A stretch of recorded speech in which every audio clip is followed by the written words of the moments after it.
Hi, dyslexic genius here, Brett Hurt. I'm back on the Edison Home, and I'm going to talk about the repeat mechanism.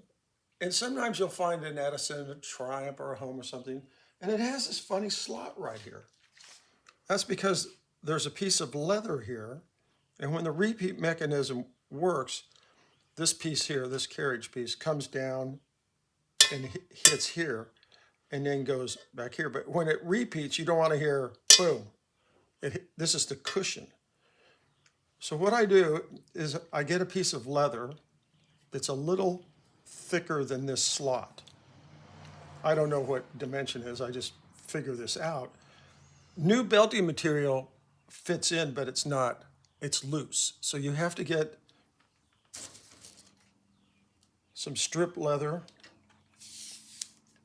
like this, that's a little thick, that has the finished side on one side and this other side. This is the skin side, this is the bottom side. And you want to use real leather. All you need is an X-Acto knife, credit card or Starbucks card, anything about the thickness of a credit card, the tappy hammer. I'll show you how to do this.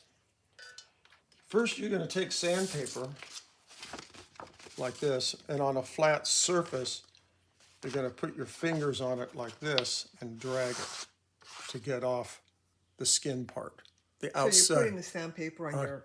Yeah, I put the sandpaper on a solid surface. And then, because when they made this slot, they used a thing called a slitting saw. And it came in here, and it makes a funny angle in here. You know, they come in with a slitting saw because it's round, and then we have this round mark right in his side right there. So what I do is, I take my straight razor, and I slide it in, and I roughly get, I need this angle of a cut. So because I have a lot of leather, I just did a practice run on one, and I cut it down. You might have a little bit showing right here at the end, but that's really no problem. Then what you're going to do is you're going to, after you get it all fitted, this is my test piece, you can see the test angle, you're going to set it up in there. And when you do this, you want to make the leather a little bit longer over here because we're going to trim off here at this end. It's easier to trim off this end. Then you're going to take the tappy hammer with a rubber mallet, and you're going to go, you're going to pound it in. So now when the repeat mechanism comes by, it's going to go and not. Now, how do we get this measurement here? It just sticks up a little. Well, it's about the size of a credit card, like that.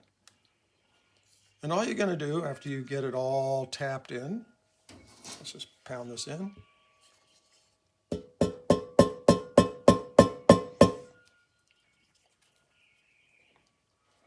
And you don't want to oil it. So say we got that tapped in. This is still your test piece, My right? test piece. You're going to take the credit card, you're going to lay it at 90 degrees to the rail, and you'll take a straight razor and just trim it off like that. You can hit any little high areas, or you can just tappy tap. And that's how you insert a piece of leather into the slot for a changer. Now let's go over to the IKEA assembly room on this. Also known as Legoland. Legoland.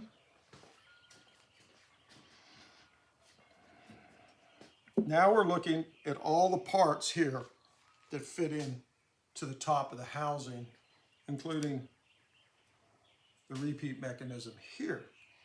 And you know, this is IKEA, and you're looking at all this and you're going, well, I guess the box didn't come with the instruction sheet, so you better know what you're doing.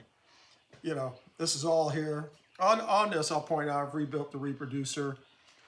The original crank handle was broken, so I had another one that's all original. It had a little slot in it like that I fixed just to make this look all original. And I talked about the bluing, so now we have, here's the lift lever.